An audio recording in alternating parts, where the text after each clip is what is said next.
In the last lecture, we dealt with some molecular formulas and oxidation numbers. And I want to step back for a moment just to touch bases and to refresh a little bit on working with molecular formulas. Oops, I'm sorry. Let's go to our pen. Okay, molecular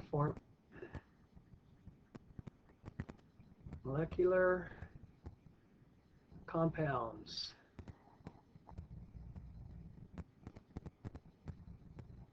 Naming. Okay, unlike ionic formulas where you're dealing specifically with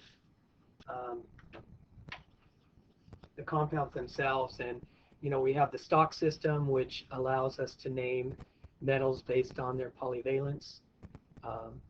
When we have a ionic compound, we take the name of whatever it is. So in this case, we have magnesium plus, let's just say chlorine. And when we name that, we just say that that's magnesium chloride.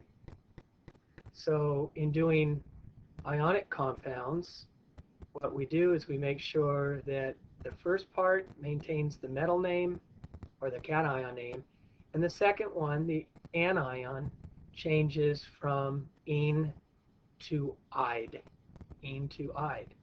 Okay, now in dealing with molecular formulas, we are talking about those things that are to the right of the stair step. And so since those are non-metal, we use what's called a prefix system. And when you're using numeric prefixes, you can find the prefixes on page 228 of the textbook. And I would recommend strongly that you list those prefixes on your periodic table so that you always have them. But when we do this, what we do is we take, let's use phosphorus, for instance, and oxygen.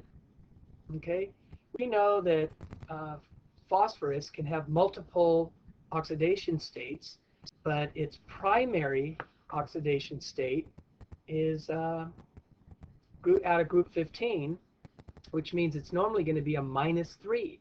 But in this case, instead of using a -3, phosphorus is going to take on a +5. Now, I've gone over this in class, but remember, there are always at least 2 oxidation numbers for the molecular compounds. Usually, their sum will equal 8. So, for instance, if oxygen is normally a -2, then it will also have a +6. But oxygen is one of those that has a lot. So in this case, what we have is when we do like we've done before, and we crisscross our charges,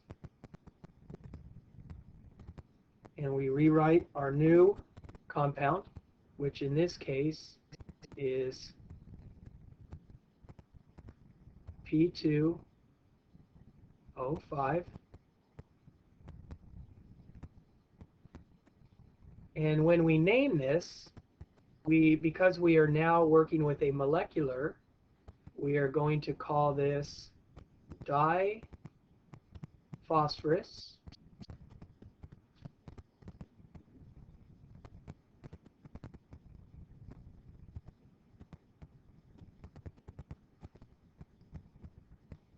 Sorry about this.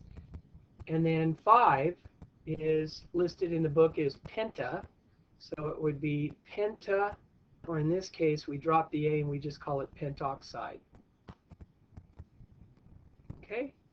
So again, it's, once you figure out what the compound is supposed to be, then you just take this number right here, and that's reflected in the prefix on the first one, and this is reflected on the prefix of the second one. Okay? So let's try another one, just out of good measure. Okay? And I'll give it to you, and let's see if you can do it. So in this case, we're going to do binary molecular compound SO3. Since sulfur doesn't have a subscript, it would maintain its own name, sulfur, or we would call it monosulfur.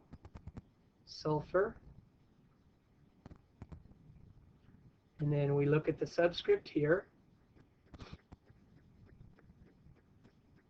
and it would be trioxide. Okay? And so that is, this is how it works for molecular compounds.